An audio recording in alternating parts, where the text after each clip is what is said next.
आखिरकार सिद्रा ने सितारा और जहांगीर को रंगे हाथों पकड़ ही लिया। जब सितारा जहांगीर को सिद्रा के खिलाफ करने की कोशिश कर रही थी, सिद्रा गुस्से में तमतमाती हुई आती है और सितारा पर बरस पड़ती है।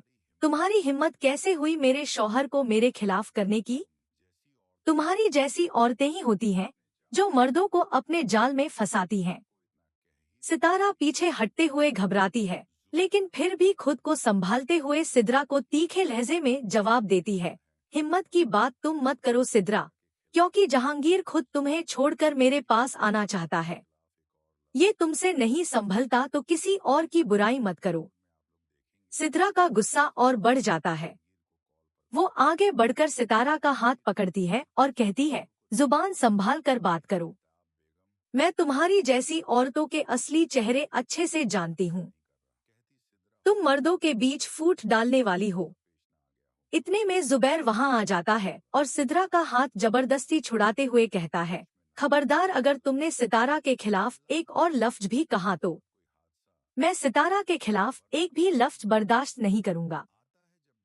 जुबैर की आवाज गूंजती है और माहौल में खामोशी छा जाती है।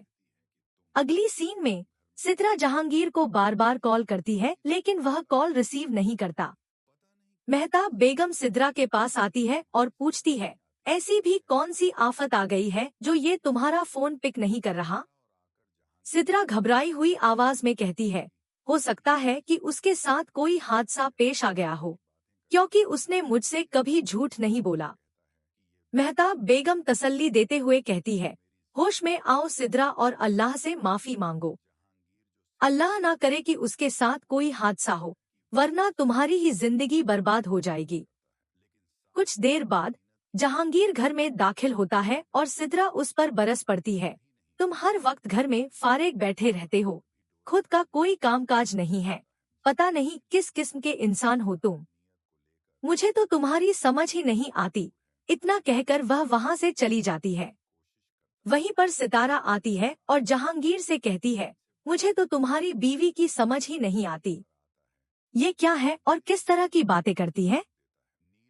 जहांगीर सितारा की तरफ देखता है और गहरी सांस लेते हुए कहता है, ये बीवी नहीं बल्कि आफत है और मेरी जिंदगी का अजाब बन चुकी है। फिर जहांगीर सितारा की तरफ बढ़ते हुए अपनी भावनाओं का इजहार करने